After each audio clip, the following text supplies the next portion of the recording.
And for more on this, let's now bring in TSN soccer analyst Megan Johnson. Megan, thanks for joining us on CTV News Channel. Appreciate your time. Thank you so much for having me. So that was an intense match between Canada and Brazil. Canada kicking their way into semi-finals with the penalties. Yeah, it was definitely a thrilling match. Canada-Brazil always seems to be very tight matches. They're very evenly matched, and that was the case today. We saw through 120 minutes. Nothing could break the deadlock, really.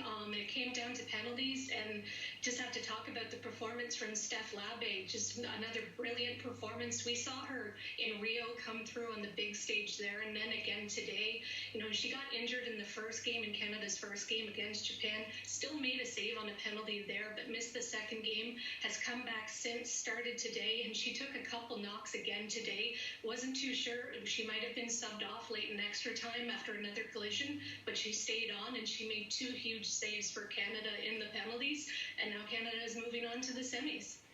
You know, the fact that Christine Sinclair also, and the performance that we were talking about, how she's carried the team through all these times. I mean, despite missing the penalty kick, it just goes to show the leadership quality she continues to have and how that is so important and crucial in moments like these.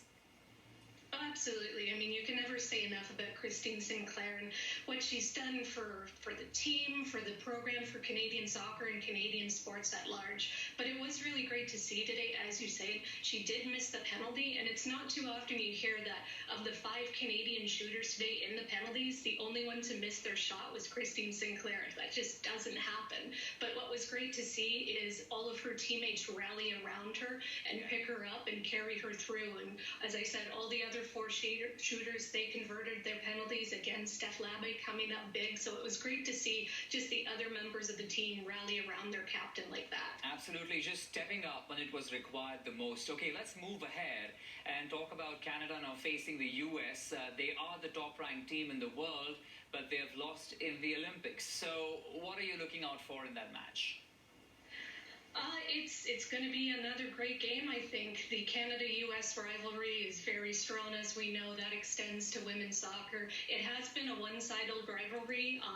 Canada hasn't beaten the Americans in about over 20 years now. And of course, we all know what happened in the 2012 London Games in that epic semifinal. The Christine Sinclair hat-trick that was ultimately undone by some controversial refereeing and ended up going to extra time. So I think Sinclair, along with a few other veterans, are going to be looking for a little revenge here, and I think the United States, for the first time in a long time, they look beatable. Yes, they are the #1 team in the world, but we saw in their opening game against Sweden, where Sweden won 3-0, and Sweden proved that this team is beatable. And even in the U.S.'s game against Australia to end the group stage, they didn't look that strong. They did bounce back a bit today against the Netherlands. They came away with a win in penalties. But even in that game, if you look at the 2019 World Cup final, that was USA-Netherlands, USA dominated them fairly easily in that game, and that just wasn't the case today. So I think if there ever is a time for Canada to end their win drought against their American rivals, the stage is set for this semifinal for sure. All right, and like you've been saying, they do look beatable, so all eyes on that semi-final, that game that goes on Monday morning, and of course, we'd love to chat with you once that game is over as well. Thanks for your time today. Thank you so much. With that, we'll take a short break.